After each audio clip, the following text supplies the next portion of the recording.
Terima kasih kalau hari ini saya diberikan kesempatan, ruang, dan waktu untuk memaparkan bagian dari perjalanan pengalaman kehidupan saya. Namun jauh sebelumnya, terlebih dahulu saya panjatkan rasa hormat dan puji syukur kepada Tuhan yang Maha Pengasih dan Maha Penyayang. Karena hanya berkat rahmat, nikmat, dan hidayahnya saja, semuanya ini bisa saya sampaikan di hadapan saudara sekalian. Pada tahun 1989, saya masuk ke sebuah pondok pesantren mendalami ilmu syariat Islam. Kemudian pada tahun 1992, saya pindah di pondok Thariqah untuk memperdalam ilmu kerohanian. Terus tahun 1996, saya memperdalam ilmu kegaiban di salah satu pulau yang dikenal cukup rawan dan menyeramkan. Akhirnya pada tahun 1997, saya mendapat tugas mengemban misi untuk menciarkan agama Islam. Dan waktu itulah kami berambisi sekali untuk mengislamkan orang-orang Kristen. Kenapa sasaran kami tertuju kepada orang-orang Kristen? Sebab yang pertama, agama Kristen merupakan ancaman yang sangat membahayakan bagi kehidupan generasi Islam yang akan datang. Yang kedua, ajaran agama Kristen merupakan lawan bebuyutan yang terang-terangan bertentangan dan menjungkir balikan akidah iman orang Islam yang berasaskan ketauhidan atau keesaan Allah Subhanahu wa Ta'ala. Di manakah letak pertentangan dan di manakah letak kontradiksi pernyataan iman orang Islam dan iman orang Kristen? Saya ajak saudara-saudari yang terkasih untuk bersama-sama saya membaca dan membuka kitab Al-Quran supaya saya tidak dituding asal bunyi atau asbun. Pertentangan yang pertama, masalah dogma Trinitas atau Tritunggal, yaitu Allah Bapa, Allah Anak, Allah Roh Kudus. Hal ini dikecam keras oleh Al-Quran. Laqad kafara alladziina qalu innallaha salisu salasa wa ma min ilahin illa ilahum wahid, yang artinya sesungguhnya kafirlah orang-orang yang mengatakan bahwasanya Allah salah satu dari yang tiga. Padahal sekali-kali tidak ada Tuhan selain Tuhan yang Esa. Quran Surat Al-Maidah ayat yang ke-73. Dengan demikian disebut kafir kalau ada orang yang mengatakan Allah itu tiga. Sebab iman orang Islam menegaskan bahwa Allah itu Esa. Qul huwallahu ahad. Katakanlah dialah Allah yang Maha Esa. Quran Surat Al-Ikhlas ayat yang pertama. Pertentangan yang kedua, agama Kristen mengajarkan bahwa Allah itu mempunyai anak yang disebut dengan istilah anak Allah. Hal ini disangkal keras oleh Al-Quran. Lam yalid wa lam yulad. Dia Allah tidak beranak dan tidak pula diperanakan. Quran Surat Al-Ikhlas ayat yang ketiga disambung dengan ayat berikut ini. Rabbina matakhadha sahibata wala walada. Tuhan tidak beristri dan Tuhan tidak beranak. Quran Surat Al-Jin ayat yang ketiga. Pertentangan yang ketiga, Kristen menekankan bahwa Isa Al-Masih itu Allah atau Tuhan. Inilah yang sangat ditolak oleh seluruh lapisan umat Islam dari golongan orang yang paling awam sampai ke tingkat golongan orang cendekiawan. Sebab hal itu sangat dikecam oleh Al-Quran dengan keras dan tegas. Laqad kafara alladziina qalu innallaha wal masihu ibnu Maryam. Sesungguhnya telah kafirlah orang-orang yang mengatakan sesungguhnya Allah ialah Al-Masih putra Maryam. Quran Surat Al-Maidah ayat yang ke-72. Pertentangan yang keempat, orang Kristen mengimani dan mempercayai bahwa Yesus atau Isa itu mati dibunuh. Hal ini juga disanggah dengan tegas oleh Al-Quran.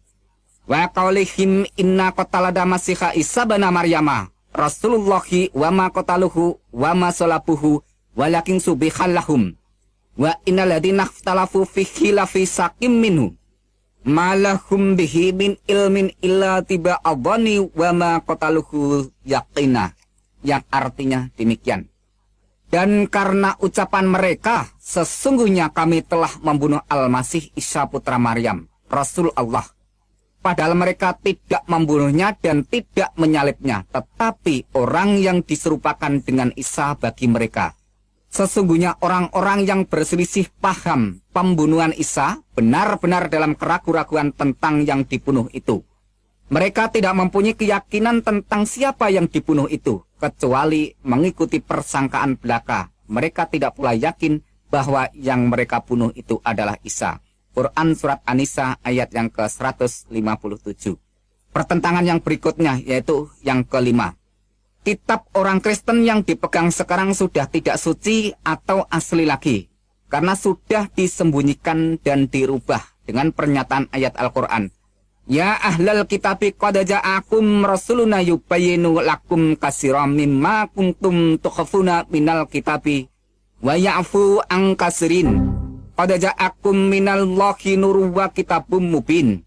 Hai ahli kitab, sesungguhnya telah datang kepadamu Rasul kami, menjelaskan kepadamu banyak dari sisi Alkitab yang kamu sembunyikan dan dibiarkannya. Sesungguhnya telah datang kepadamu cahaya dari Allah dan kitab yang menerangkan. Quran Surat Al-Maidah ayat yang ke-15 yang disambung dengan ayat berikut ini.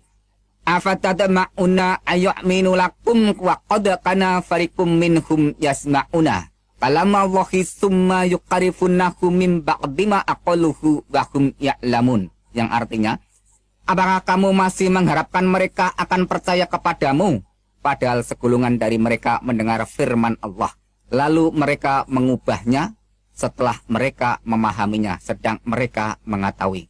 Quran Surat Al-Baqarah ayat yang ke-75.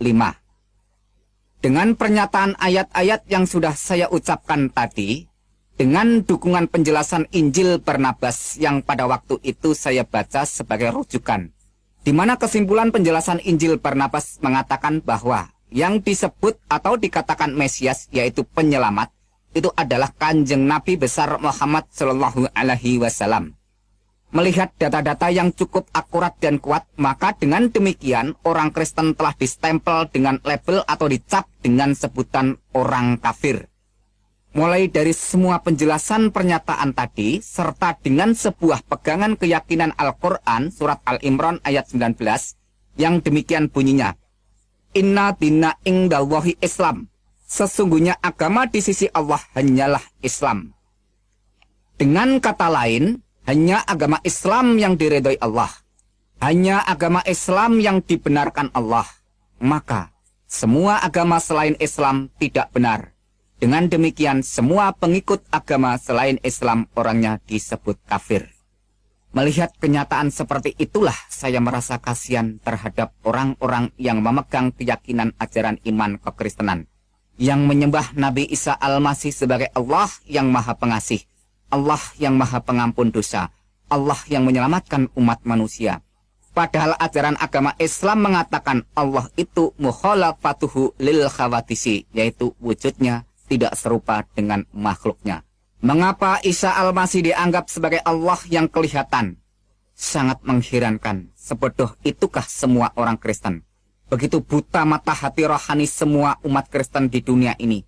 Sungguh kasihan benar kalau orang Kristen semua nanti mati dimasukkan ke penjara api neraka jahanam.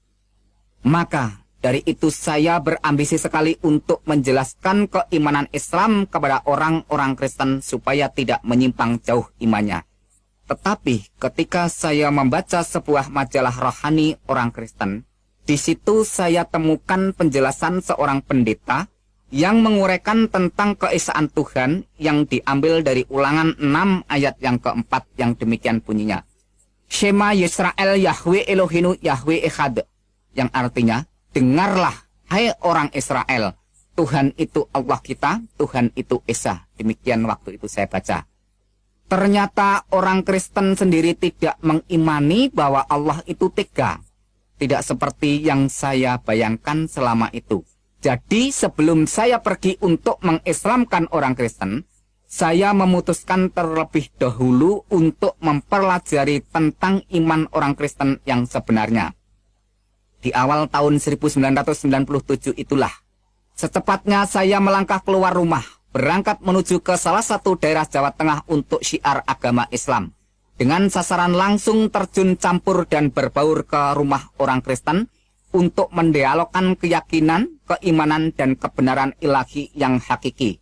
Setiap hari saya beradu argumentasi, bahkan sampai berbulan-bulan saya perdebatkan dengan orang-orang Kristen yang sudah belajar di meja teologia, maupun yang sudah menyandang gelar STH sampai MTH. Tapi tak satupun orang Kristen pada waktu itu yang sanggup menyanggah dan menggoyahkan keyakinan Islam saya. Bahkan seringkali saya serang dengan bermacam-macam pertanyaan yang membuat mereka geliputan dan keteteran di dalam memberikan jawaban yang selalu berputar-putar dan sangat menyimpang dari sasaran kebenaran yang semakin membingungkan pikiran saya. Namun, sampai suatu hari saat saya habis sholat duhur, saya memonitor dan memantau dari kejauhan jalannya ibadah orang-orang Kristen. Saya berpikir lucu, aneh, sangat menggelikan pakai nyanyian-nyanyian, tepuk tangan, dan tangis-tangisan. Saya malah dibuat bertambah kebingungan bercampur keheranan dan penasaran. Setelah tangisnya pada reda, semua orang bergiliran mengucap syukur dengan suara yang keras. Di situ sungguh-sungguh saya perhatikan atas semua yang diucapkan dan kedengaran di dalam telinga saya, semua lafal kata yang diucapkan sama. Seingat saya demikian kata-kata bunyinya. Ya Tuhan, kami mengucap syukur atas kasih karunia keselamatan yang telah Tuhan anugerahkan kepada kami. Kata-kata inilah yang terus terngiang-ngiang siang dan malam di dalam telinga saya. Akhirnya menjadi bahan perenungan untuk pertimbangan dan perhatian. Di dalam perenungan, saya menemukan sebuah kesimpulan bahwa semua orang Kristen sudah menerima anugerah keselamatan. Sedangkan saya masih terus berdoa siang dan malam minta-minta untuk diberi keselamatan. Allahumma inni as'aluka selamatan fid dunya wal akhirah. Ya Allah, berikanlah aku keselamatan di dunia dan di akhirat. Rabbana atina fid dunya hasanah wa fil akhirati hasanata wa qina adzabannar. Ya Tuhan, berikanlah kami kebaikan di dunia dan kebaikan di akhirat. Wa qina adzabannar, dan jauhkanlah kami dari azab atau siksa neraka jahanam. Di samping itu, saya juga mendoakan Kanjeng Nabi Muhammad serta keluarganya supaya diselamatkan. Allahumma sholli ala syahidina Muhammad wa ala ali syahidina Muhammad. Ya Allah, berikanlah keselamatan kepada junjungan Kanjeng Nabi besar Muhammad sallallahu alaihi wasallam, dan selamatkan juga kepada seluruh keluarga Kanjeng Nabi Muhammad. Dari situ saya bertambah semangat untuk mengkaji lebih dalam pernyataan ayat-ayat Al-Quran. Mulai dari surat Al-Fatihah sampai surat Anas. Yang saya bacakan langsung aja surat Al-Fatihahnya demikian bunyinya. Bismillahirrahmanirrahim. Alhamdulillahirabbil alamin arrahmanirrahim maliki yaumiddin. Iyyaka na'budu wa iyyaka nasta'in ihdinas siratal mustaqim. Siratal ladzina an'amta 'alaihim ghairil maghdubi 'alaihim waladdallin. Itu bunyi Al-Fatihah. Demikian bunyi surat Anas. Bismillahirrahmanirrahim. Qul a'udzu birabbin nas malikin nas ilahin nas min syarril waswasil khannas alladzi yuwaswisu fi sudurin nasi minal jinnati wan nas. Itu bunyi surat An-Nas. Nah, perlu saudara ketahui di mana penekanan surat Al-Fatihah terletak pada ayat yang kelima dan yang keenam, yang mana manusia diperintahkan untuk menyembah dan meminta pertolongan hanya kepada Allah saja, supaya manusia diberi hidayah atau petunjuk oleh Allah, jalan yang lurus. Iyyaka na'budu wa iyyaka nasta'in ihdinas siratal mustaqim. Iyyaka na'budu wa iyyaka nasta'in. Hanya kepadamulah kami menyembah dan hanya kepadamulah kami mohon pertolongan. Pertolongan apakah yang saya minta ini? Ihdinas siratal mustaqim. Tunjukilah kami ke jalan yang lurus. Di manakah jawaban mengenai tentang permohonan atau permintaan supaya saya diberi petunjuk jalan yang lurus itu? Maka pada waktu itu saya buka-buka pernyataan ayat-ayat Al-Quran. Dan akhirnya saya temukan jawaban permohonan saya mengenai tentang permintaan diberi jalan yang lurus. Wa innahu la'ilmu lisya'ati fala tantaruna biha wa tabi'uni hadal suratul mustaqim. Wa innahu la ilmu lisaati. Dan sesungguhnya Isa benar-benar memberikan pengetahuan tentang hari kiamat. Fala tantaruna biha, dan jangan ragu-ragu tentang hari kiamat itu. Wa tabi'uni hadas siratul mustaqim, dan ikutlah aku, inilah jalan yang lurus. Itu artinya, yaitu di dalam surat Az-Zukhruf ayat yang ke-61. Jadi jawaban yang saya mohon terletak di sini, bahwa saya minta diberi petunjuk jalan yang lurus. Ihdinas siratal mustaqim, tunjukilah kami ke jalan yang lurus. Dijawab oleh Allah dalam pernyataan surat Al-Zukhruf ayat yang ke-61 yang berbunyi, Wattabi'uni hadas siratum mustaqim, ikutlah aku, inilah jalan yang lurus. Ya, Allah sudah memberikan jawaban kepada saya untuk memberikan petunjuk jalan yang lurus, yaitu ikutlah aku, inilah jalan yang lurus. Wattabi'uni hadas siratum mustaqim. Tapi yang menjadikan suatu perenungan dan menjadikan suatu penekanan untuk saya pertimbangkan dalam pernyataan ayat ini, yaitu kata-kata wa innahu la ilmu lisya'at. Dan sesungguhnya Isa itu benar-benar memberikan pengetahuan tentang hari kiamat. Sungguh ini menjadikan suatu perenungan bagi saya. Siapa sebenarnya Isa itu? Menurut laporan Al-Quran diterangkan bahwa Isa itu benar-benar memberi pengetahuan tentang hari kiamat. Padahal kalau menurut pernyataan surat Al-Luqman ayat yang ke-34 demikian bunyinya.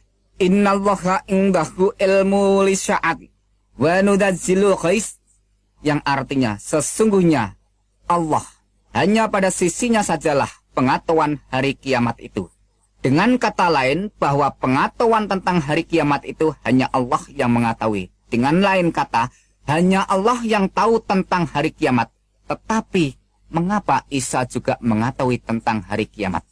Pada saat itu saya bertanya-tanya, lalu siapakah sebenarnya sosok manusia yang bernama Isa Al-Masih itu? Akhirnya terus saya buka-buka ayat Al-Quran, sebenarnya siapa Isa Al-Masih itu? Dan akhirnya saya temukan jawabannya dalam surat Al-Imran ayat yang ke-45 yang demikian bunyinya. Isqalatil malaikatu ya Maryamu innallaha yubasyiruki bi kalimatin min husmuhul masiku Isa banu Maryama wajihan fit dunya wal akhirah wa minal muqarrabin. Isqalatil malaikatu, ketika malaikat berkata kepada siapa? Ya Maryam, hai Maryam. Apa perkataannya malaikat ini kepada Maryam? Innallaha yubasyiruki, sesungguhnya Allah memberikan kegembiraan dalam apa yang diberikan kepada Allah ini. Bi kalimatin minhus, dengan kalimat yang darinya. Minhusmuhul masihu Isa banu Maryama, namanya Al-Masih Isa putra Maryam. Wajihang fit dunya wal akhirah, yang terkemuka di dunia dan di akhirat. Wa minal muqarrabin, dan yang terdekat dengan Tuhan. Wah, ini merupakan suatu perenungan tersendiri pada waktu itu. Dimana kalau saudara ketahui dan saya jelaskan bahwa yang menurut laporan malaikat ini memberikan pernyataan bahwa Maria diberi kabar kegembiraan oleh Allah.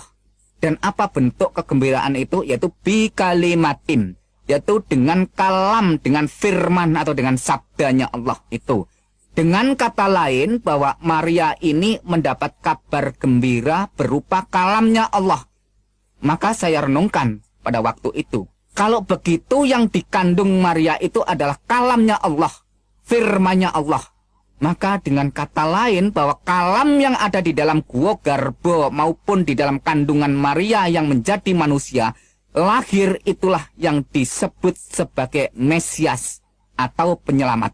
Dengan kata lain, saya jelaskan sekalian bahwa kalam yang menjelma menjadi manusia atau kalam yang menjadi manusia itu melakukan karya penyelamatan, maka dia disebut Al-Masih. Karena dia sebagai penyelamat, maka dia disebut dengan kata lain terkemuka di dunia dan di akhirat. Itulah yang saya renungkan pada waktu itu. Akhirnya saya terus bertanya-tanya, sebenarnya siapakah Isa ini? Kalau menurut keterangan dan menurut pengakuan setiap orang percaya maupun orang yang beragama apa saja, bahwa hanya Allah lah yang mempunyai kedudukan kehormatan tertinggi di dunia dan di akhirat. Orang yang mempunyai kekuasaan terkemuka di dunia dan di akhirat itu hanya Allah. Tetapi kenapa Isa ini dinyatakan dan dilaporkan serta disaksikan bahwa Isa itu punya kedudukan terkemuka di dunia dan di akhirat? Padahal menurut pernyataan ayat Al-Quran yang jumlahnya ribuan itu, tidak ada seorang nabi pun atau rasul pun bahkan sampai malaikat pun dinyatakan oleh Al-Quran terkemuka di dunia dan di akhirat, kecuali hanya Isa Al-Masih putra Maryam. Siapakah sebenarnya Isa ini? Akhirnya saya buka-buka terus dan akhirnya saya temukan jawabannya di dalam surat An-Nisa ayat 171 yang saya ambil poinnya saja. Innamal masihu Isa bin Maryam Rasulullah wa kalimatu alqaha ila Maryam wa ruhu minhu, yang artinya sesungguhnya Al-Masih Isa putra Maryam itu adalah utusan Allah dan kalimatnya yang disampaikan kepada Maryam dan roh darinya. Di sini ada kata-kata sesungguhnya Al-Masih Isa putra Maryam itu adalah utusan Allah. Pengertian utusan Allah setelah saya renungkan dengan penerangan firman Tuhan, maka kata utusan ini adalah kalam yang menjadi manusia atau firman yang menjadi manusia melakukan karya penyelamatan, menyelamatkan umat manusia, maka itu disebut istilah utusan. Maka dengan kata lain bahwa firman yang menjadi manusia melakukan karya penyelamatan atau penebusan atau pembebasan supaya manusia itu tidak masuk neraka, maka dia disebut utusan Allah. Dengan kata lain bahwa pribadi sosok oknum Isa Al-Masih itulah yang dijadikan alat oleh Allah untuk melakukan karya penyelamatan. Maka dengan demikian Isa disebut utusan Allah. Dan di situ diterangkan juga bahwa dia adalah kalamnya atau kalimat Allah dan roh dari Allah itu sendiri. Maka kalau kita renungkan dengan dalam-dalam bahwa Isa Al-Masih yang ada di dalam kandungan Maryam itu adalah rohnya Allah atau kalamnya Allah. Jadi bukan hasil hubungan dari siapapun, melainkan langsung dinyatakan oleh Al-Quran bahwa Isa itu adalah kalamnya Allah dan rohnya Allah. Kalau kita lihat lebih dalam bahwa semua manusia mulai dari Adam dan sampai sekarang dan seterusnya, bahwa semuanya itu dijadikan dari tanah atau bahasa Arabnya syol-syol. Maka lain dengan pernyataan Al-Quran mengenai tentang Isa Al-Masih ini, yaitu terjadi atau muncul dengan pernyataan kalam maupun rohnya Allah. Maka dengan demikian terus saya renungkan lebih dalam. Dari situ bisa saya simpulkan bahwa ayat di atas tadi yang saya bacakan menyatakan bahwa Isa Al-Masih itu utusan Allah. Isa Al-Masih itu firman Allah. Isa Al-Masih itu roh Allah. Ayat itu juga didukung hadis Sahih Bukhari nomor 1496 dan hadis Anas bin Malik halaman 72 yang demikian bunyinya. Isa fa'inahu Rasulullah wa kalimatuh. Isa itu sesungguhnya roh Allah dan kalam Allah. Wah, Isa itu adalah roh Allah dan kalam Allah. Ini merupakan suatu kesaksian seseorang yang tidak bisa diragukan karena yang bersaksi, yang menyatakan dan menerangkan ini adalah Kanjeng Nabi Muhammad SAW itu sendiri. Oleh sebab itu terus saya renung-renungkan. Dan di samping itu, saya juga membaca pernyataan hadis Sahih Muslim dan hadis Sahih Bukhari yang mengatakan demikian. Walladzi nafsi biyadihi la yusikana ayang jilafikum ibnu Maryam haqqam muksiton. Demi Allah yang jiwaku di tangannya, kata Muhammad. Sesungguhnya telah dekat masanya Isa anak Maryam akan turun di tengah-tengah kamu. Dia akan menjadi hakam muksiton, akan menjadi hakim yang tegak atau hakim yang adil atau hakim yang lurus. Yaitu bisa saudara baca di hadis Sahih Muslim nomor 127 atau hadis Sahih Bukhari nomor 1090. Kembali timbul sebuah pertanyaan lagi di dalam hati saya pada waktu itu. Siapakah sebenarnya Isa Al-Masih itu? Karena kalau menurut pernyataan di dalam Al-Quran bahwa Allah itulah hakim yang seadil-adilnya. Alaihissallahu bi'ahamil hakimin. Bukankah Allah hakim yang seadil-adilnya? Yaitu Quran surat At-Tin ayat yang ke-8. Mengapa Isa Al-Masih dinyatakan dan disaksikan baik itu Al-Quran maupun Kanjeng Nabi Muhammad sendiri sebagai hakim yang seadil-adilnya? Dengan demikian, kalau kita renungkan, tidak ada seorang nabi, rasul, bahkan malaikat pun yang dinyatakan oleh Al-Quran maupun disaksikan oleh Kanjeng Nabi sebagai hakim yang adil kecuali Isa Al-Masih putra Maryam. Ya, kalau kita renungkan dan kita hayati dari awal sampai akhir bahwa Isa Al-Masih itu adalah Roh Allah, Kalam Allah. Isa Al-Masih itu adalah terkemuka di dunia dan di akhirat. Isa Al-Masih itu adalah hakim yang adil. Dan Isa Al-Masih itu mengetahui tentang hari kiamat. Memang semua itu sudah jelas, tetapi saya tetap belum mau mempercayai dan mengimani Yesus itu adalah Tuhan dan Juru Selamat saya. Mengapa? Karena masalah keyakinan, kepercayaan, dan keimanan tidak segampang orang membalikkan telapak tangan langsung terima dan diaminkan. Atau tidak semudah orang yang beli jajan di pinggir jalan langsung ditelan jadi kenyang. Tetapi ini masalah hati nurani yang suci. Maka membutuhkan pencerahan, penerangan Sang Ilahi yang Maha Suci. Supaya hati nurani ini dapat mengambil suatu keputusan untuk menyatakan keberanian tentang kebenaran yang datang dari Tuhan, pencipta dan penguasa semesta alam. Maka untuk mendukung dan memperkuat semuanya itu, saya langsung terus untuk mengumpulkan data-data yang bersumber dari Al-Quran maupun hadis yang berkaitan dengan kesaksian dan pengakuan mengenai pernyataan tentang Isa Al-Masih itu. Inilah data-data yang sudah saya kumpulkan dari pernyataan Al-Quran. Quran surat 19 ayat 19. Di sana dikatakan, Isa Al-Masih seorang anak laki-laki yang suci. Quran 19 ayat yang ke-21. Di sana dikatakan, Isa Al-Masih sebagai tanda bagi manusia dan rahmat dari Tuhan. Quran surat 3 ayat yang ke-46 dan Quran surat 5 ayat yang ke-19, ayat yang ke-20 dan ayat yang ke-110. Di sana dikatakan, Isa Al-Masih semasa dalam buayan dan ayunan sudah bisa berbicara dengan manusia. Quran surat 19 ayat yang ke-31, di sana dilaporkan Isa Al-Masih seorang yang diberkati Allah di mana saja berada.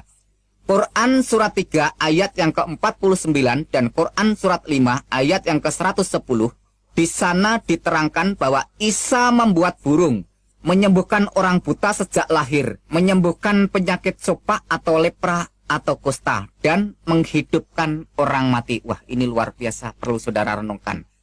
Dan data berikutnya, Quran surat 3 ayat yang ke-45, Isa adalah kalam Allah, terkemuka di dunia dan di akhirat. Quran surat 4 ayat 171, Isa Al-Masih utusan Allah, kalam Allah dan roh Allah. Quran surat 21 ayat yang ke-91 dikatakan, Isa dan ibunya dijadikan tanda yang besar bagi semesta alam. Dan data-data hadis yang saya kumpulkan, yaitu hadis Sahih Bukhari nomor 1496. Di sana diterangkan, Isa itu utusan Allah, kalam Allah, roh Allah. Hadis Sahih Bukhari nomor 1090. Di sana dikatakan, Isa akan turun menjadi hakim yang adil. Hadis Anas bin Malik halaman 72. Di sana dikatakan, Isa roh Allah dan kalam Allah. Hadis Sahih Muslim jilid 1 halaman yang ke-74. Di sana dikatakan, Isa adalah Imam Mahdi dan hakim yang adil. Hadis Ibnu Majah di sana melaporkan tidak ada Imam Mahdi selain Isa putra Maryam. Dengan bahasa Arab, La Mahdiya illa Isa banu Maryama. Itu bahasa Arabnya. Dengan dukungan dan pernyataan beberapa ayat-ayat Al-Quran dan hadis, perasaan saya seperti disinari dengan pancaran terang kebenaran untuk terus melangkah menuju jalan keselamatan. Tetapi ada satu hal yang membuat saya berat melangkah untuk berjalan terus menuju ke puncak keputusan. Apa itu? Yaitu masalah amal yang selama ini sudah saya kumpulkan sejak dari awal dengan jerih payah ibadah yang melelahkan dan memakan kurun waktu yang cukup panjang. Sebab menurut ajaran agama Islam, apabila orang itu sudah murtad atau keluar dari agama Islam, segala amal ibadahnya akan musnah terhapus. Padahal bekal untuk menuju kehidupan kekal harus disertai dengan banyak amal. Dari sini saya kembali dihantui perasaan takut, khawatir, keraguan, kebimbangan, dan kebingungan. Saya lantas terus kembali buka-buka kitab hadis maupun kitab Al-Quran. Pada saat saya membuka hadis Sahih Muslim, ada suatu pernyataan hadis yang menjelaskan tentang masalah amal, yang demikian bunyinya. Ang Jabir qala sami'tum Nabiya sallallahu alaihi wasallam yaqulu la yudakhilu ahadam minkum amaluhul jannah wala yujiruhu minan nar wala ana illa birahmatin minallah, yang artinya dari Jabir radhiyallahu anhu, katanya dia mendengar Nabi sallallahu alaihi wasallam bersabda, bukan amal seseorang yang memasukkannya ke surga atau melepaskannya dari neraka, termasuk juga aku, kata Kanjeng Nabi. Lantas bagaimana? Illa birahmatin minallah, kecuali dengan rahmat Allah.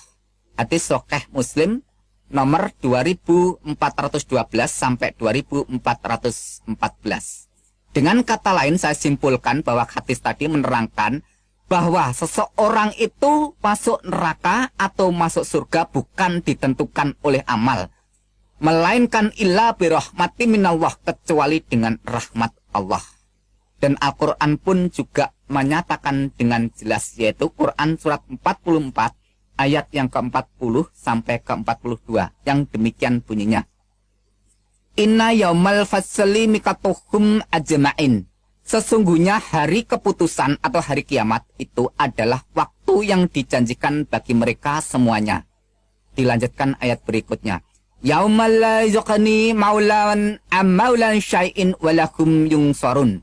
Yang artinya, yaitu hari yang seorang karib tidak dapat memberi manfaat kepada karibnya sedikit pun, dan mereka tidak akan mendapat pertolongan. Dan dilanjutkan ayat berikutnya, illa ma rahimallahu innahu huwal azizur rahim, yang artinya kecuali orang-orang yang diberikan rahmat oleh Allah, sesungguhnya dialah yang maha perkasa lagi maha penyayang. Nah, kesimpulan dari Quran surat Ad-Dukhan ayat yang ke-40 sampai 42 menyatakan pada hari keputusan atau hari penghakiman atau hari pengadilan, tak seorang pun kerabat dekat yang bisa memberi manfaat atau memberikan pertolongan kecuali orang yang diberi rahmat oleh Allah. Ternyata setelah saya renungkan, menurut pernyataan Quran surat 19 ayat 21, bahwa Isa itulah yang dijadikan tanda bagi manusia dan sebagai rahmat dari Allah. Qala kadzalika qala rabbuka huwa alayya hayyinun walinaj'alahu ayatal linnas wa rahmatan minanna wa kana amran maqdiyah, yang artinya Jibril berkata, demikianlah Tuhanmu berfirman, hal itu adalah mudah bagiku, dan agar dapat kami menjadikan suatu tanda bagi manusia dan sebagai rahmat dari kami, dan hal itu adalah suatu perkara yang sudah diputuskannya. Waduh, luar biasa. Akhirnya sudah tidak saya ragukan lagi, sudah saya tidak bimbangkan lagi mengenai tentang pernyataan ayat-ayat Al-Quran maupun hadis yang menerangkan atau menyaksikan atau melaporkan siapakah sebenarnya Isa Al-Masih itu. Maka di tahun 1997 itu pun secepatnya saya mengambil keputusan dengan tegas menyatakan iman bahwa Yesus Kristus itu adalah benar-benar Tuhan dan Juru Selamat saya secara pribadi, serta Tuhan dan Juru Selamat seluruh umat manusia. Dengan demikian, segeralah saya minta dibaptis sebagai tanda pertobatan dan pengakuan iman saya menjadi pengikut Yesus Kristus. Sekarang resmilah saya menjadi pengikut Yesus Kristus. Perasaan senang dan tenang selalu mengalir di dalam iman dan rohani saya. Sebab Al-Quran pun juga mengakui, Itzqalallahu ya Isa ini mutawafika warafi'uka ilayya wa mutahhiruka minal ladina kafaru wa ja'ilul ladina tabaqafaqal ladina kafaru illa yaumil qiyamah, yang artinya ketika Allah berfirman, hai Isa, sesungguhnya aku akan menyampaikan kamu kepada akhir ajalmu dan mengangkat kamu kepadaku serta membersihkan kamu dari orang-orang kafir dan menjadikan orang-orang yang mengikuti kamu di atas orang-orang kafir hingga hari kiamat. Ini saya renungkan bahwa pengikutnya Isa itu menurut laporan dan keterangan Al-Quran surat Al-Imran ayat yang ke-55 memberikan pernyataan bahwa pengikut Isa Al-Masih itu diberi kedudukan dan status kehormatan di atas orang-orang kafir. Atau dengan kata lain, di atas orang-orang yang tidak percaya. Dengan demikian, pengikut Nabi Isa, pengikut Isa Al-Masih, itu menurut laporan Al-Quran tadi, bahwa pengikutnya dimuliakan, ditinggikan kedudukannya di atas orang-orang kafir. Jelas dan singkatnya bahwa pengikut Isa Al-Masih itu dimuliakan di atas orang-orang yang tidak percaya. Sampai kapankah pernyataan ini? Menurut ayat berikutnya dijelaskan, illa yaumil kiamah, sampai hari kiamat. Jadi perlu saudara ketahui bahwa sampai saat ini belum terjadi hari kiamat. Maka dengan demikian, siapa saja yang mau percaya dan mau menjadi pengikut Isa Al-Masih dinyatakan oleh Al-Quran dimuliakan di atas orang-orang kafir. Maka dengan pernyataan ayat-ayat Al-Quran dan penjelasan hadis itu, iman saya sebagai pengikut Yesus Kristus semakin dikuatkan dan mantap. Sebab masalah keselamatan, kalau sampai ditunda-tunda hingga ajal tiba, akibatnya akan fatal dan gagal total, sampai kekal. Sesal dan kesal tiada artinya karena sudah tidak ada jalan keluarnya. Karena itu saya cepat-cepat bertobat sebelum terlambat. Sebab Al-Quran sendiri sudah mengingatkan semua orang dengan tegas dan keras. Wa iminkum ila wariduha kana ala rabbika katman magdiyah. Dan tidak seorang pun daripadamu melainkan mendatangi neraka. Hal itu bagi Tuhanmu adalah suatu kepastian yang sudah ditetapkan. Quran surat 19 ayat yang ke-71. Bisa saudara baca di dalam tafsir Al-Azhar oleh Profesor Dr. Hamka. Di sana ditegaskan dengan jelas bahwa semua orang masuk neraka. Tidak pandang bulu dia berbuat baik atau berbuat jahat. Semuanya dinyatakan masuk neraka.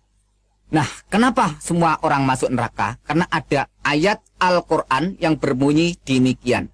Innahu mayati rabbahu mujrimang fa'inalahu jahannam. La yamutu fiha wala yahya. Yang artinya, sesungguhnya barang siapa datang kepada Tuhannya dalam keadaan berdosa, maka sesungguhnya baginya neraka jahanam. Ia tidak mati di dalamnya dan tidak hidup. Yaitu Quran surat 20 ayat yang ke-74.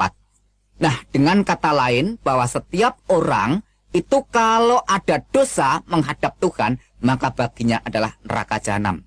Di sana tidak diterangkan dosa besar atau kecil, berat atau ringan, asal manusia itu sudah berbuat dosa, maka akibatnya adalah neraka jahanam kalau sampai datang di hadapan Tuhan.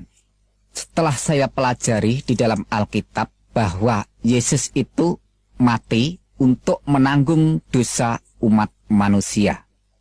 Dan di situ setelah 3 hari bangkit kembali. Maka dengan demikian Yesus Kristus memberikan pernyataan, man amana wa atamada khalas wa ma lam yu'miyudan. Barang siapa yang percaya dan dibaptis diselamatkan. Tetapi barang siapa yang tidak percaya akan dihukum. Jadi jelasnya bahwa Yesus mati itu untuk menebus dosa umat manusia. Tetapi yang menjadikan suatu perenungan bahwa selama itu saya tidak mengakui kalau Isa atau Yesus itu mati. Namun setelah saya renungkan kembali dalam pernyataan Al-Quran bahwa Isa itu benar-benar lahir, benar-benar mati, dan benar-benar bangkit. Hal semacam ini diterangkan oleh Quran surat Maryam ayat yang ke-33. Yang di sana langsung saya terjemahkan bahasa Indonesianya saja. Dan kesejahteraan semoga dilimpahkan kepadaku. Maksudnya adalah Isa Al-Masih. Pada hari aku dilahirkan, yaitu pada hari Isa Al-Masih dilahirkan. Pada hari aku meninggal, yaitu pada hari Isa Al-Masih meninggal. Dan pada hari aku dibangkitkan, yaitu pada hari Isa Al-Masih dibangkitkan, hidup kembali. Dengan kesimpulan kronologis ayat di atas, pertama, dilahirkan atau hidup, kedua, meninggal atau mati, ketiga, bangkit atau keluar dari kubur, dan keempat, hidup kembali, alias realita kenyataan bahwa yang hidup kembali setelah mengalami kematian itu bukan setan, bukan siluman, dan bukan tipuan, melainkan benar-benar Isa. Jadi yang jelas urut-urutannya, lahir, meninggal, bangkit, hidup kembali. Dan sekarang kita buka lagi Quran surat Al-Imran ayat yang ke-55. Kita ambil poinnya saja. Hai Isa, sesungguhnya aku akan menyampaikan kamu kepada akhir ajalmu dan mengangkat kamu kepadaku. Dengan kata lain, kesimpulannya, Allah akan menyampaikan ajal atau kematian Isa, dan Allah akan mengangkat Isa kepadanya. Jadi di sini juga jelas urut-urutannya. Mati, diangkat. Dengan kata lain, mati dulu baru diangkat. Jadi dengan jelas Al-Quran menyatakan bahwa Isa itu benar-benar mati dan benar-benar diangkat. Sesuai dengan pernyataan Alkitab itu sendiri bahwa Tuhan Yesus Kristus sadar benar-benar apa yang akan terjadi dan apa yang akan dialami pada dirinya. Ia telah mengatakan kepada para muridnya terlebih dahulu sebelum sesuatu terjadi. Maksudnya sebelum sesuatu itu dialami kematiannya. Menurut pernyataan Yesus Kristus, pada waktu itu mengajak para muridnya, demikian katanya. Sekarang kita pergi ke Yerusalem dan anak manusia akan diserahkan kepada imam-imam kepala dan ahli-ahli Taurat. Dan mereka akan menjatuhi dia hukuman mati. Dan mereka akan menyerahkan dia kepada bangsa-bangsa yang tidak mengenal Tuhan. Supaya ia diolok-olokkan, disesah dan disalibkan. Dan pada hari yang ketiga, ia akan dibangkitkan. Matius 20 ayat yang ke-18 sampai 19. Singkatnya, Yesus tahu dan sadar benar hadir dan perannya di dunia ini menjadi korban atau penebus dosa umat manusia. Dirinya itulah korban yang sesungguhnya, bukannya korban binatang seperti kambing atau domba, lembu atau sapi. Itu sudah tidak ada gunanya, tidak ada artinya sama sekali. Makanya orang Kristen sekarang tidak perlu ikut-ikutan tata cara upacara penyembelian korban binatang semacam itu. Kalau ada orang Kristen sekarang masih ikut-ikutan hal semacam itu, berarti tidak menghargai dan menghormati bahkan menghina korban yang sejati Tuhan Yesus Kristus itu sendiri. Ingat pernyataan Tuhan Yesus Kristus dalam perjamuan malam. Ambillah, makanlah, inilah tubuhku. Minumlah kamu semua dari cawan ini, sebab inilah darahku. Darah perjanjian yang ditumpahkan bagi banyak orang untuk pengampunan dosa. Matius 26 ayat 26 sampai 28.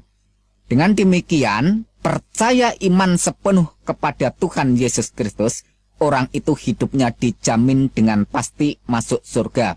Tidak ada istilah kata mudah-mudahan masuk surga. Kenapa demikian? Sebab Tuhan Yesus Kristus sudah membuktikan bahwa ia sekarang ada di surga. Bahwa ia sekarang berkuasa di surga. Inilah rahasia iman Kristen, kurban penyalipan, kematian, dan kebangkitan Tuhan Yesus Kristus. Kalau Yesus Kristus tidak bangkit hidup kembali, imannya orang Kristen mubazir sia-sia. Sebab mengimani pribadi dan ajarannya tapi tidak membuktikan apa-apa.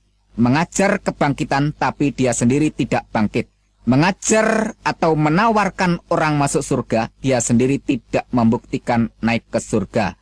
Kalau begitu, tidak ada bedanya dengan pemimpin-pemimpin agama lain. Tapi, syukurlah semuanya itu telah dibuktikan dengan nyata oleh Yesus Kristus Tuhan dan Juru Selamat kita. Sebab, yang sangat penting telah kusampaikan kepadamu, yaitu apa yang telah kuterima sendiri bahwa Kristus telah mati karena dosa-dosa kita, sesuai dengan kitab suci. Sekarang bagaimana? Apakah saudara masih tidak percaya bahwa Yesus Kristus itu Tuhan? Baiklah, akan saya tunjukkan bukti yang bisa saudara lihat sendiri. Bukti bahwa Yesus itu Tuhan. Dia berjanji dengan pasti memasukkan semua orang ke surga yang percaya dan beriman kepadanya. Dan saudara ketahui sendiri, terbukti banyaknya orang bertobat dan beriman kepada Tuhan Yesus Kristus sejak dari zaman dulu hingga sekarang. Di antara salah satu sekian banyak orang adalah saya sendiri. Mungkin saudara berpikiran dengan berbagai macam penafsiran tentang diri saya pribadi. Ya, silahkan, itu sah-sah saja. Tapi perlu saudara ketahui dan saudara sadari bahwa orang-orang yang hidup di negara maju dan orang-orang yang hidup di negara modern itu adalah orang-orang yang ilmu pengetahuannya tinggi, orang-orang yang kaya, orang-orang yang terhormat dan orang-orang yang terpandang. Tapi mengapa mereka semua itu mau percaya menyembah Yesus Kristus? Jawabnya sudah pasti jelas. Mereka itu semua tahu benar bahwa Yesus Kristus adalah Tuhan dan Juru Selamat seluruh umat manusia. Makanya mereka semua itu yang imannya sungguh-sungguh tidak akan pernah bisa digeser oleh keyakinan iman agama apapun. Sebab mereka semua mengetahui dan sadar benar bahwa hanya satu sosok pribadi saja yang bisa menyelamatkan orang dari siksa neraka, yaitu sosok pribadi yang berkuasa di surga dan di bumi. Siapakah dia? Yaitu Yesus Kristus yang adalah Tuhan dan Juru Selamat seluruh umat manusia yang percaya kepadanya. Jadi Tuhan Yesus Kristus itu bukan milik orang yang beragama Kristen saja, melainkan milik semua umat manusia yang percaya kepadanya. Bagaimana kalau ada orang yang nekat tetap tidak mau percaya? Apakah orang itu akan selamat? Dalam hal ini Tuhan Yesus Kristus menjawab dengan tegas, Man amana wa atamada kholas wa ma lam yu'miyudan. Siapa yang beriman dan dibaptis selamat, dan siapa yang tidak percaya dihukum. Markus 16 ayat yang ke-16. Jadi masuk surga atau masuk neraka bukan berdasarkan orang itu sudah berbuat baik, melainkan tindakan dan tanggapan iman seseorang itu kepada sosok pribadi yang berkuasa di surga dan di bumi, yaitu Tuhan Yesus Kristus. Dan Tuhan Yesus Kristus terus mengingatkan kepada semua orang dengan menyatakan yang jelas. Karena itu aku tadi berkata kepadamu bahwa kamu akan mati dalam dosamu, yaitu kamu akan binasa dalam neraka karena keangkuhan dan kesombonganmu, yaitu tidak mau percaya kepadaku. Jika kamu tetap tidak percaya bahwa aku adalah Dia, yaitu penyelamat seluruh umat manusia, maka kamu akan tetap dimasukkan ke dalam neraka. Keterangan itu bisa saudara baca sendiri di dalam kitab Injil Yohanes pasal yang ke-8. Dengan demikian, kalau kita mau renungkan lebih dalam, nasib seseorang bergantung kepada Yesus Kristus yang adalah Tuhan dan Juru Selamat seluruh umat manusia. Orang itu mau menanggapi atau menolak, mau mengimani atau tidak, silahkan memilih, monggo kerso, tidak ada paksaan. Memang Tuhan itu maha kuasa, tetapi kuasanya tidak untuk memaksa siapa saja sebelum saatnya tiba. Akan tetapi, kalau saatnya sudah tiba, saudara tidak akan bisa lepas atau lolos dari pengadilan dan penghakiman maupun penghukumannya. Selama Tuhan masih memberikan kesempatan, nafas di kandung badan, marilah secepatnya ambil keputusan bertobat, datang beriman, menerima kasih karunia keselamatan yang dianugerahkan bagi setiap orang yang mau menerima dan beriman kepada Yesus Kristus Tuhan dan Juru Selamat seluruh umat manusia. Perlu saudara ketahui dan sadari lebih dalam lagi, bahwa setan tidak akan tinggal diam kalau ada orang yang datang beriman kepada Tuhan Yesus Kristus. Dan setan paling tidak senang kalau ada orang yang mengakui, mengimani dan menyebut Yesus Kristus itu adalah Tuhan dan Juru Selamatnya. Sebab bagi setan merupakan kegagalan yang sangat fatal untuk mencari pengikut sebanyak-banyaknya orang, untuk menemani setan di tempat neraka jahanam. Ya, kalau ada pemikiran di dalam benak hati saudara bahwa saya adalah orang yang tersesat dan menyesatkan banyak orang karena mengajak beriman dan percaya kepada Tuhan Yesus Kristus, dan terbukti nanti bahwa Yesus Kristus itu bukan benar-benar Tuhan dan Juru Selamat umat manusia, maka saya adalah orang yang nanti siap pertama kali dilempar ke dalam lautan api neraka. Saya adalah orang yang siap dimasukkan ke dalam neraka jahanam lebih dahuluan. Tetapi kalau saudara tetap nekat tidak mau percaya kepada Tuhan Yesus Kristus, ya terserah. Tidak masalah, itu hak saudara semua untuk menolak atau menerima.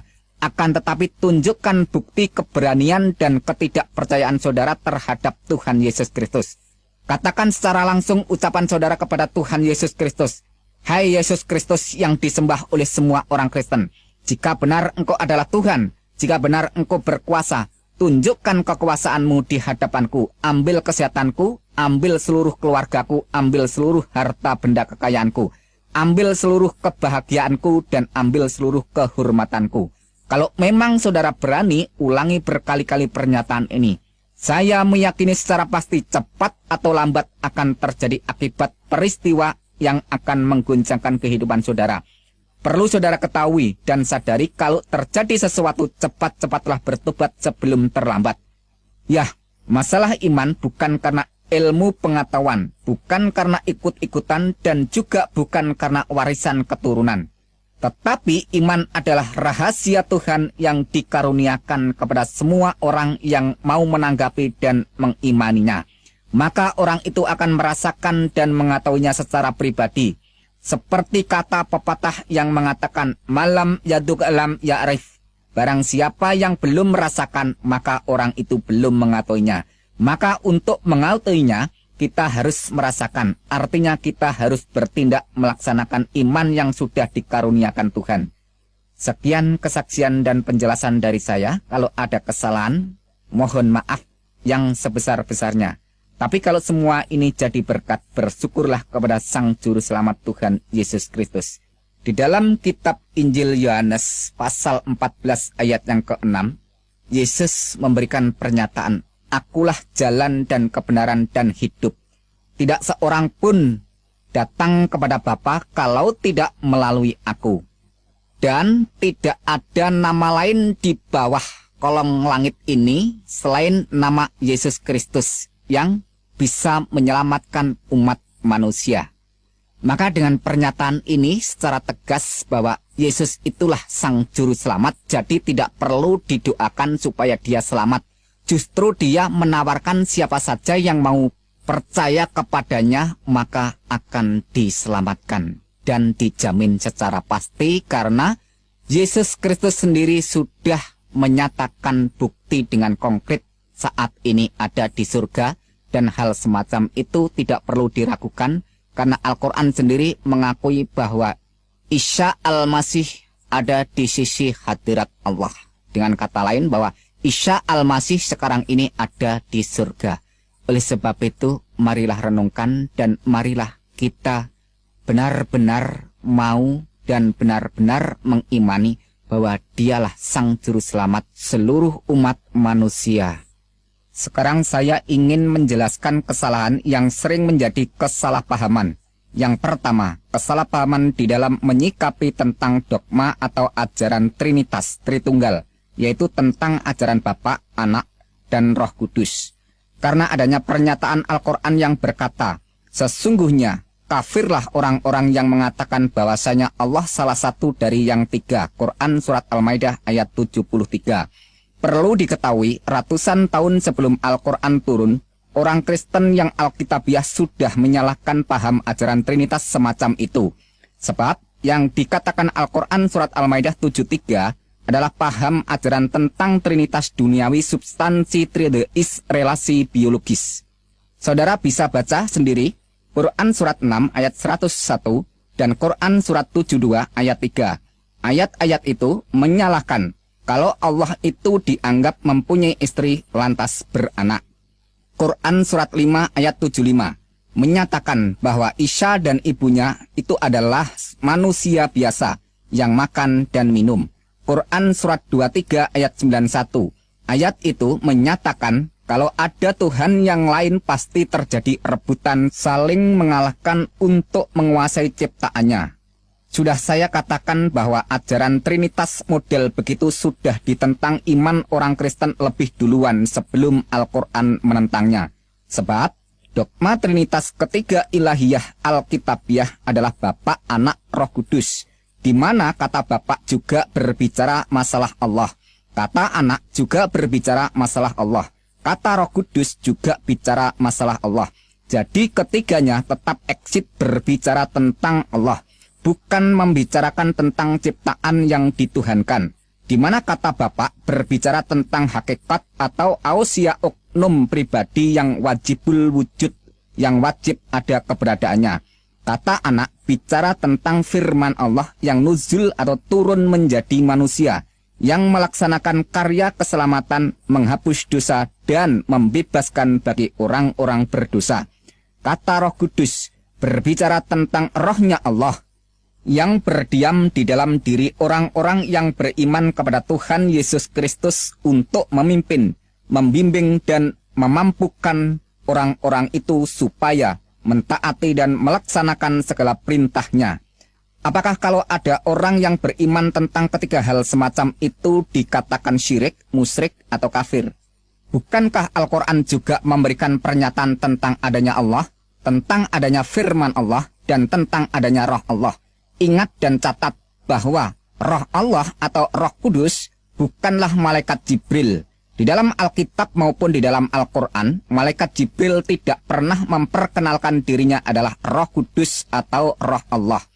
Kesimpulannya, bahwa iman semua orang Kristen sejak dulu sampai sekarang hingga yang akan datang tetap berpedoman bahwa Tuhan itu Esa. Shema Yisrael Yahweh Elohinu Yahweh Echad, bahasa Arabnya Isma ya Israel Rabbu ilahuna Rabbu Ahad. Dengarlah, hai Israel, Tuhan itu sesembahan kita, Tuhan itu Esa. Silahkan baca sendiri Ulangan 6 ayat 4, Markus 12 ayat 29. Dengan demikian, orang Kristen lebih duluan beriman dan menyembah Tuhan yang Esa daripada pernyataan Al-Quran yang ratusan tahun baru menyerukan Qul huwallahu ahad. Katakanlah dialah Allah yang Maha Esa. Quran Surat Al-Ikhlas ayat pertama. Jadi pengajaran tentang Bapa, Anak, dan Roh Kudus bukanlah mengimani Allah itu jumlahnya 3 seperti aliran paganisme penyembah beberapa berhala yang dikecam Quran Surat An-Najm. Tetapi iman orang Kristen memberikan pengajaran yang lebih dalam tentang pernyataan keesaan Tuhan. Jelasnya, dogma Trinitas, Bapa, Anak, dan Roh Kudus mengajarkan keesaan Tuhan yang lebih dalam, sehingga orang itu lebih paham mengenal Tuhan yang Esa, karena Tuhanlah yang memperkenalkan dirinya. Inilah yang disebut teologi tingkat tinggi atau ilmu ketuhanan yang sangat dalam. Sekarang pernyataan iman Kristen tentang anak Allah yang sering disalahpahamkan pengertian dan penafsirannya oleh orang Islam.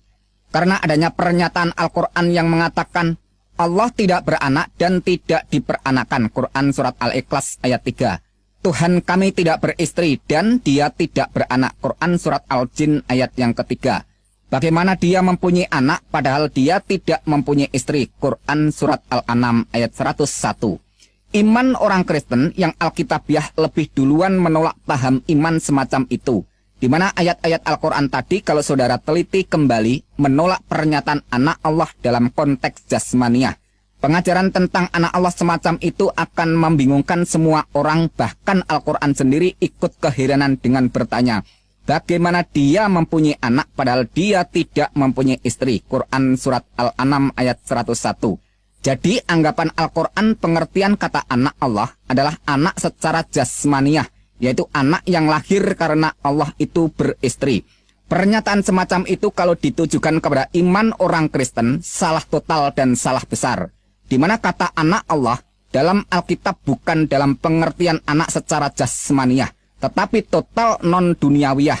Juga bukan dalam arti biologis jasmani, tetapi anak terjadi secara adi kodrati maha supranatural, yaitu kejadian seorang manusia yang asal mulanya adalah kalam Allah yang masuk di dalam rahim kandungan Maryam. Silahkan baca dan teliti lebih jeli Quran Surat 3 ayat 45 dan Quran Surat 4 ayat 171. Isa Al-Masih itulah satu-satunya manusia di dunia yang DNA-nya atau genetikanya langsung dari zat Allah, yaitu kalamnya Allah. Maka malaikat Jibril melaporkan bahwa dia adalah anak yang suci. Quran surat 19 ayat 19. Padahal di dunia ini tidak ada manusia yang suci. Kalau toh ada manusia yang suci, hakikatnya bukanlah suci tetapi disucikan. Jadi jelas sekali beda makna dan arti. Jelasnya bahwa Yesus Kristus itu bukan ciptaan, bukan dicipta. Dalam hakikatnya yang adalah kalam Allah. Ratusan tahun sebelum Al-Quran turun, kitab Injil melaporkan lebih duluan dengan pernyataannya bahwa pada mulanya adalah firman. Firman itu ada di dalam hakikat Allah dan firman itu adalah Allah. Karena firman itu ada di dalam hakikat Allah, maka firman itu adalah Allah. Dan firman itu telah menjadi manusia. Silahkan baca Injil Yohanes 1 ayat 1 dan 14. Jadi kalau Yesus Kristus itu disebut anak Allah, bukan karena Allah itu mempunyai anak secara jasmani yang lahir dari istri Allah. Tapi firman Allah yang menjadi manusia, itulah disebut anak Allah. Bagaimana dengan Adam? Adam manusia pertama yang dibuat atau dicipta Tuhan dari sol-sol, yaitu bahan bakunya dari unsur tanah. Setelah itu manusia selanjutnya, DNA atau genetikanya melalui pembuahan dari sperma pria dan sel telur wanita yang diproses dalam rahim kandungan perempuan. Kecuali manusia yang bernama Yesus Kristus yang DNA atau genetikanya langsung dari atas. Makanya Tuhan Yesus Kristus bersabda kepada semua manusia, "Kamu berasal dari bawah, aku dari atas. Kamu dari dunia ini, aku bukan dari dunia ini." Yohanes 8 ayat 23. Oleh sebab dia bukan dari dunia ini, melainkan dari atas, maka pada waktu dia meninggal, badan wadaknya tidak tertinggal di bumi. Tepat sekali apa yang dikatakan kitab Yohanes 13 ayat yang ketiga, bahwa ia datang dari Tuhan dan kembali lagi kepada Tuhan. Sekarang jawaban tentang pernyataan Al-Quran yang mengatakan, sesungguhnya telah kafirlah orang-orang yang berkata, Allah ialah Al-Masih Isa putra Maryam. Pernyataan semacam ini kita harus tahu terlebih dahulu duduk permasalahan kata Allah dan kata Tuhan. Kata Allah berbicara masalah ilahiyah, hakikat atau ausia uknumnya, yaitu zat wajibul wujud, yang wajib ada keberadaannya.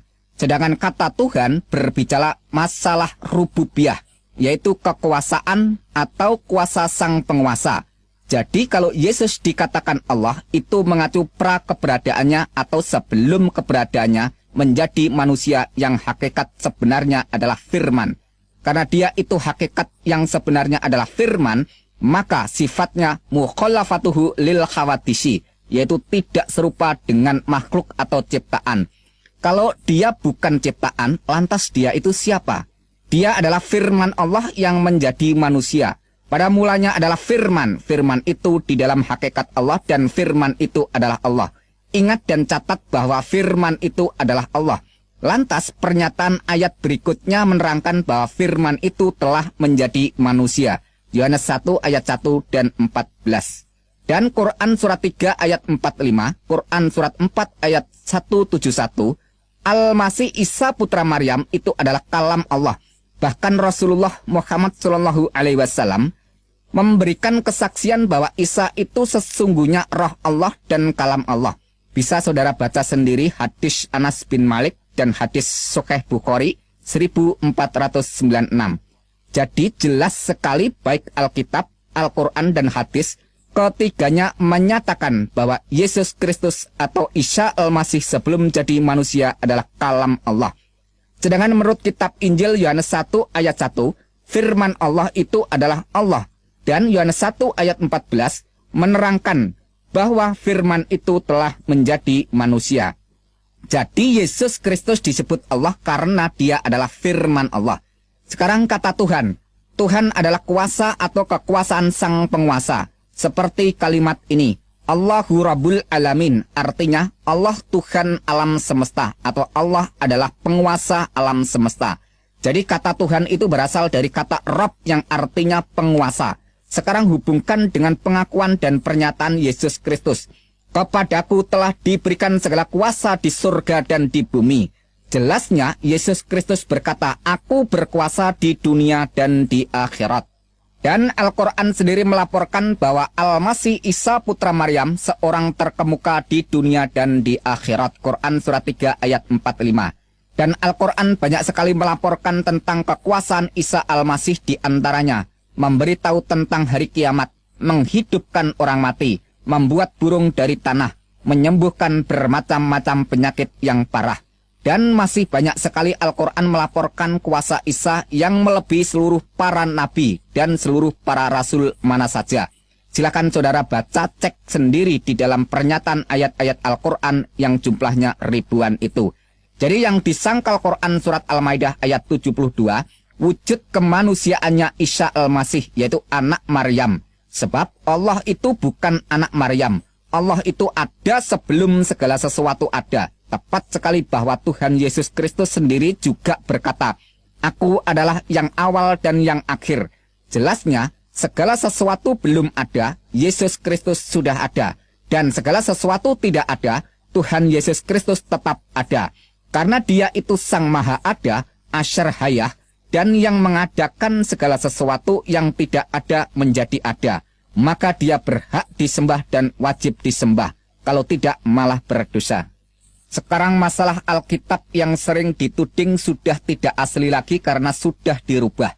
Yang berdasarkan keterangan Quran surat 3 ayat 78, Quran surat 4 ayat 46, Quran surat 5 ayat 13, Quran surat 5 ayat 15, Quran surat 3 ayat 71, Quran surat 2 ayat 75, dan Quran surat 2 ayat 41 dan 42. Silakan saudara baca dan teliti sendiri bahwa semua yang dikecam dan disalahkan Al-Quran bukan kitabnya, melainkan orang-orangnya yang tidak setia melaksanakan ajaran Alkitab, bahkan sering mengajarkannya dengan kepalsuan dan kebohongan.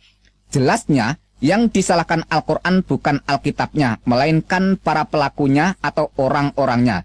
Sebab semasa Rasulullah Muhammad SAW masih hidup, tidak pernah mempermasalahkan Alkitab yang sudah beredar di zaman itu. Dan juga tidak pernah melarang, menegur, dan mencegah siapa saja yang membaca Alkitab. Bahkan Al-Quran sendiri memerintahkan Alkitab itu dibawa dan dibaca. Quran surat 3 ayat 93. Pertanyaannya, kalau Alkitab itu sudah dirubah, mengapa Al-Quran malah menyuruh orang membawa dan membacanya? Seharusnya kan Alkitab itu jangan dibawa dan dibaca karena sudah dirubah. Kalau Alkitab itu sudah dirubah, kenapa Allah masih menyuruh Muhammad bertanya kepada orang-orang yang membaca Alkitab? Quran surat 10 ayat 94. Logikanya mestinya Allah harus melarang Muhammad jangan bertanya kepada mereka supaya tidak disesatkan karena kitabnya sudah dirubah. Pada saat Muhammad kembali ragu-ragu menerima Al-Quran, Allah juga menggunakan standar dasar Alkitab sebagai petunjuk dari Allah bagi Bani Israel. Quran surat 32 ayat 23. Dengan demikian, Allah masih mengakui kebenaran Alkitab secara sah. Bahkan banyak ayat-ayat Al-Quran menerangkan bahwa kitab Taurat dan kitab Injil itu dibenarkan oleh Allah. Quran surat 2 ayat 41, 89, 91, 101, 136. Quran surat 3 ayat 3, Quran surat 4 ayat 136, Quran surat 5 ayat 43, 44, 46, 47, 48, 68. Quran surat 6 ayat 92, Quran surat 10 ayat 73, Quran surat 43 ayat 4, dan Quran surat 26 ayat 196. Kalau Alkitab itu sudah dirubah, mengapa Allah masih tetap menyuruh Muhammad untuk mengimani Alkitab? Quran surat 29 ayat 46. Pertanyaannya, mengapa Allah masih tetap menyuruh Muhammad untuk mengimani Alkitab? Buat apa kitab yang sudah dirubah itu diimani? Bahkan Allah mengatakan kepada ahli kitab, tidak dipandang beragama sedikit pun hingga menegakkan ajaran Taurat dan Injil. Quran surat 5 ayat 68. Pertanyaannya, kitab Taurat dan Injil kan sudah dirubah. Mengapa masih harus ditegakkan? Seharusnya kan Al-Quran saja yang diperintahkan untuk ditegakkan. Kalau benar Alkitab itu sudah dirubah, secara langsung mengatakan bahwa Allah tidak dapat memelihara kitab yang sudah diturunkan, karena membiarkan Alkitab yang sudah diturunkan itu dirubah orang. Ada yang berdalih dengan berkata demikian, makanya Allah menurunkan Al-Quran sebagai penyempurna kitab-kitab yang terdahulu. Pernyataan semacam itu justru menuduh Allah itu kurang bijak karena menurunkan Alkitab yang tidak sempurna. Dalam iman kekristenan, kalau Tuhan yang berfirman, Tuhan mampu dan sanggup menjaga keabsahan firman-Nya, seperti yang telah difirmankan. Langit dan bumi akan berlalu, tetapi perkataanku tidak akan berlalu. Markus 13 ayat 31. Rumput menjadi kering, bunga menjadi layu, tetapi firman Tuhan kita tetap untuk selama-lamanya. Yesaya 40 ayat 8. Tetapi firman Tuhan tetap untuk selama-lamanya. Inilah firman yang disampaikan Injil kepada kamu. 1 Petrus 1 ayat 25. Aku bersaksi kepada orang yang mendengarkan perkataan-perkataan nubuat dari kitab ini. Jika seorang menambahkan sesuatu kepada perkataan-perkataan ini, maka Tuhan akan menambahkan kepadanya malapetaka-malapetaka yang tertulis di dalam kitab ini. Dan jika seorang mengurangkan perkataan-perkataan dari kitab nubuat ini, maka Tuhan akan mengambil bagiannya dari pohon kehidupan, dari kota kudus, seperti yang tertulis di dalam kitab ini. Wahyu 22 ayat 18 dan 19. Jadi kesimpulannya bahwa Alkitab yang kita baca ini tidak ada yang dirubah, tetap masih asli dan murni dari segi makna dan arti. Dan Alkitab yang kita baca ini pada hakikatnya tidak perlu mendapat pengakuan dan dukungan dari pernyataan Al-Quran. Karena Alkitab sudah sempurna. Apa yang akan disempurnakan lagi? Kalau saya mempergunakan ayat-ayat Al-Quran disebabkan karena memberikan jawaban kesalahpahaman. Kalau tidak ada kesalahpahaman, ya saya tidak akan mengutip ayat-ayat Al-Quran. Sekarang menjawab kematian Isa Al-Masih atau Yesus Kristus. Untuk membahas masalah ini, kita tidak boleh hanya mendengar informasi dari satu sisi. Sebab ini adalah kejadian fakta yang nyata, tapi berbeda cerita antara Alkitab dan Al-Quran.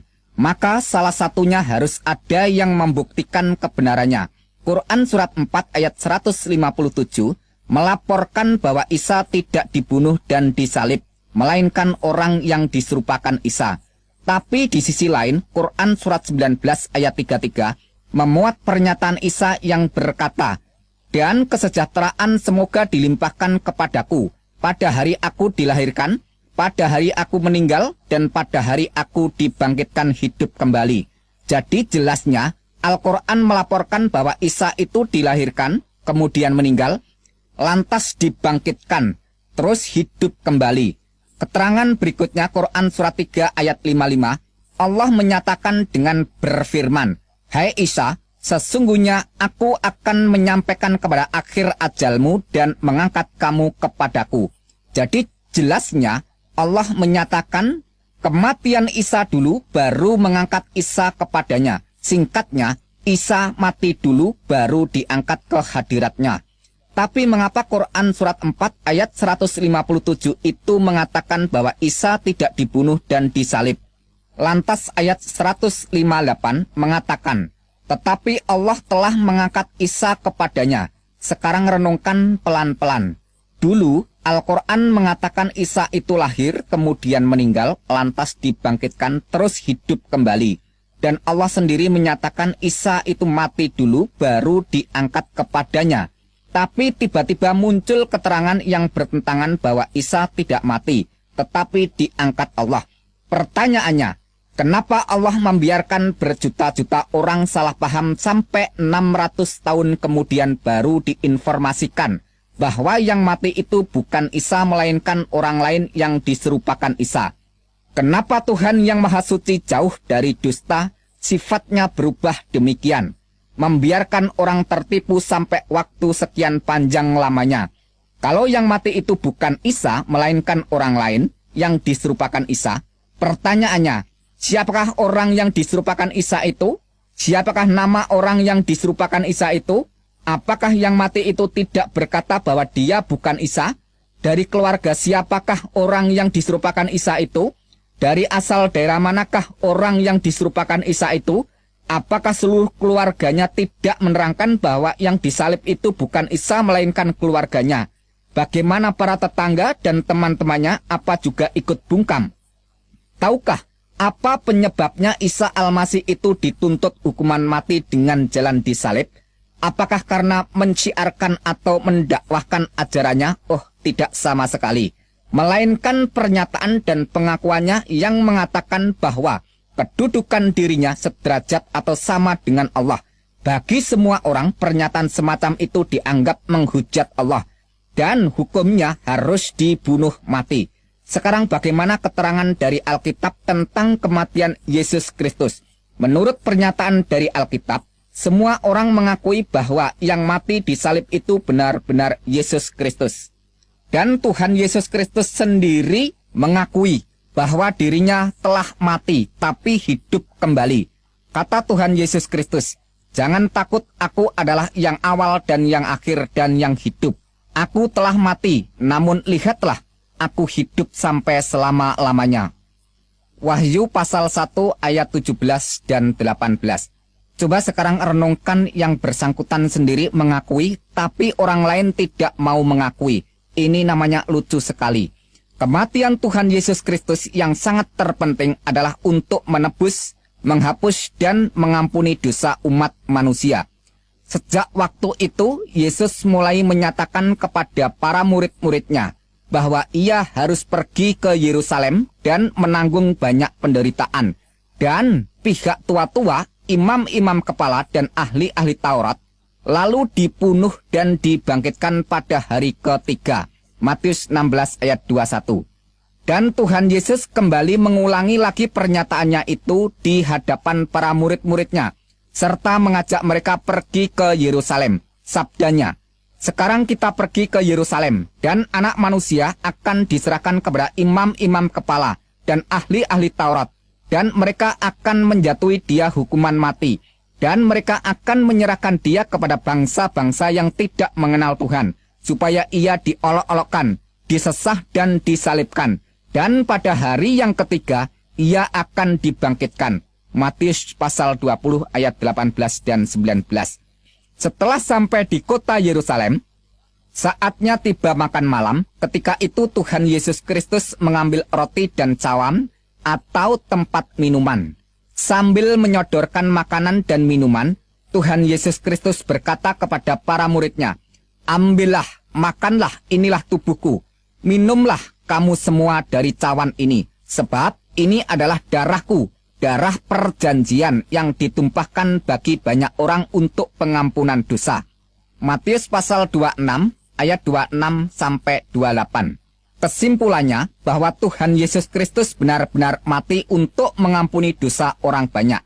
Firman Tuhan selanjutnya menyatakan, "Sebab jika kamu mengaku dengan mulutmu bahwa Yesus adalah Tuhan dan percaya dalam hatimu bahwa Tuhan telah membangkitkan dia dari antara orang mati, maka kamu akan diselamatkan.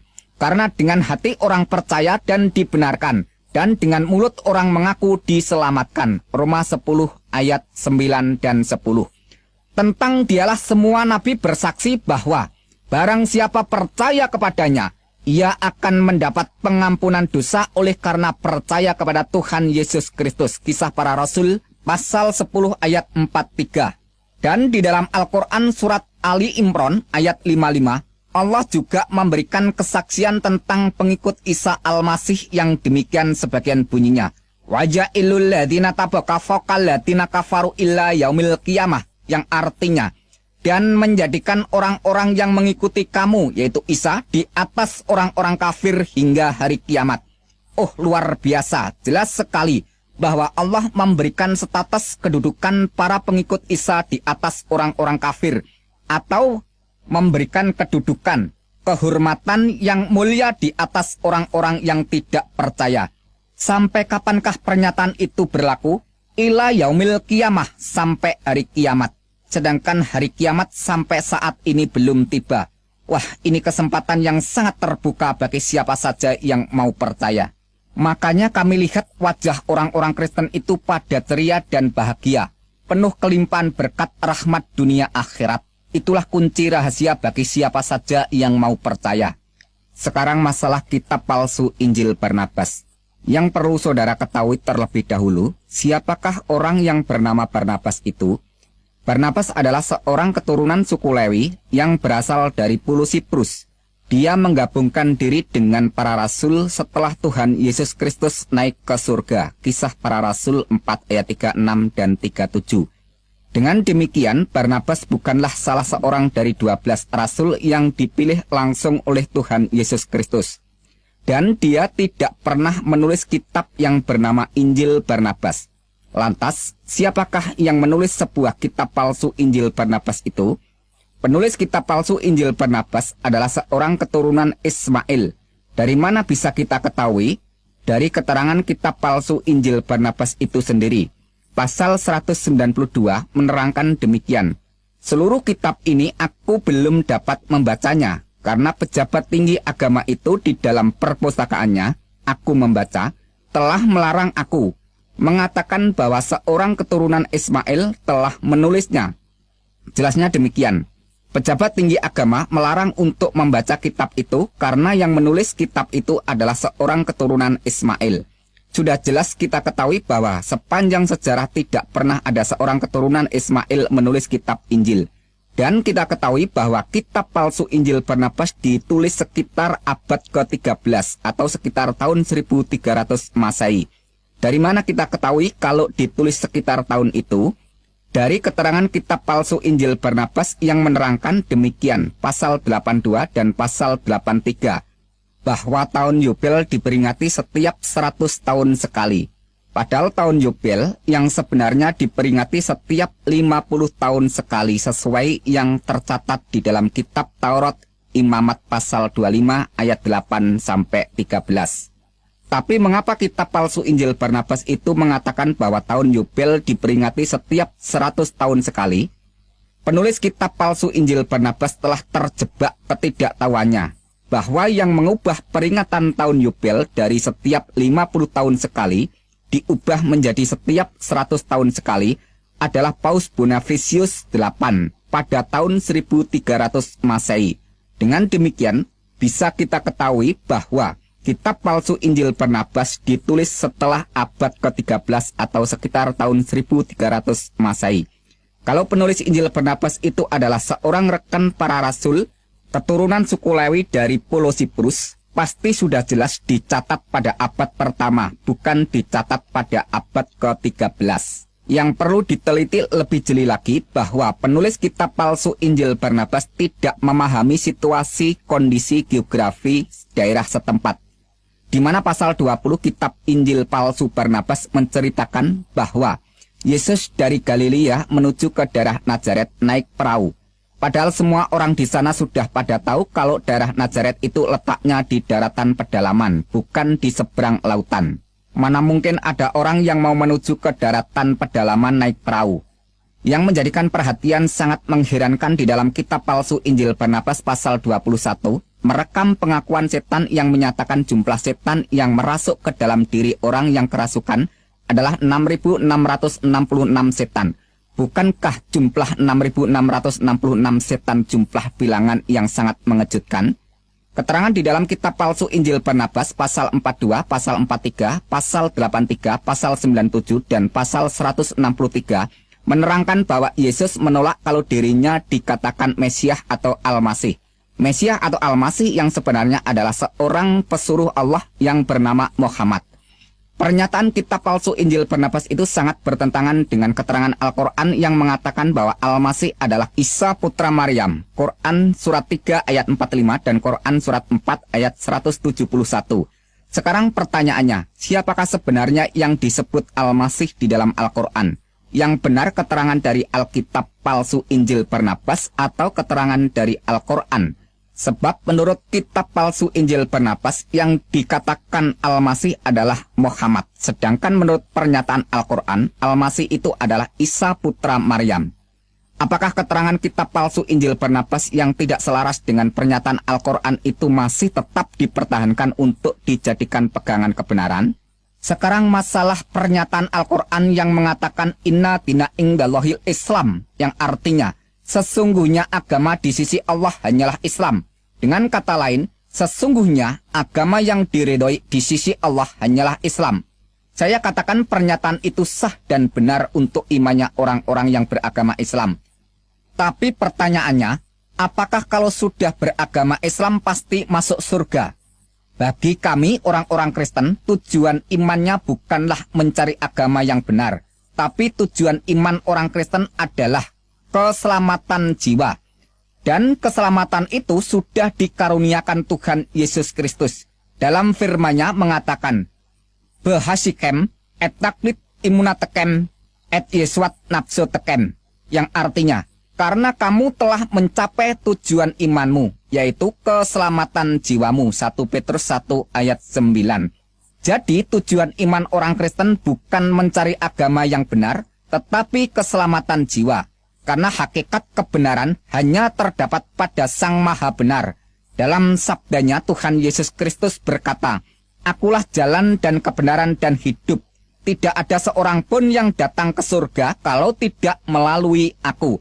Jelasnya, tidak ada yang bisa datang ke surga melalui agama apa saja, kecuali melalui Sang Penguasa surga, yaitu Yesus Kristus. Dan di seluruh alam jagat raya ini tidak ada yang dapat selamat dari hukuman neraka, kecuali diselamatkan oleh Sang Maha Penyelamat, yaitu Tuhan Yesus Kristus. Demikianlah keterangan dari saya. Apabila di dalam saya menguraikan segala sesuatu pernyataan baik itu melalui Al-Quran maupun melalui hadis dan Alkitab, apabila ada suatu kesalahan, saya mohon maaf yang sebesar-besarnya. Tetapi kalau semuanya ini menjadi berkat, mengucap syukurlah kepada Sang Juru Selamat, yaitu Tuhan Yesus Kristus. Baruch haba beshem Adonai Yeshua Hamasiah. Diberkatilah orang yang datang dalam nama Tuhan Yesus Kristus. Haleluya. Amin.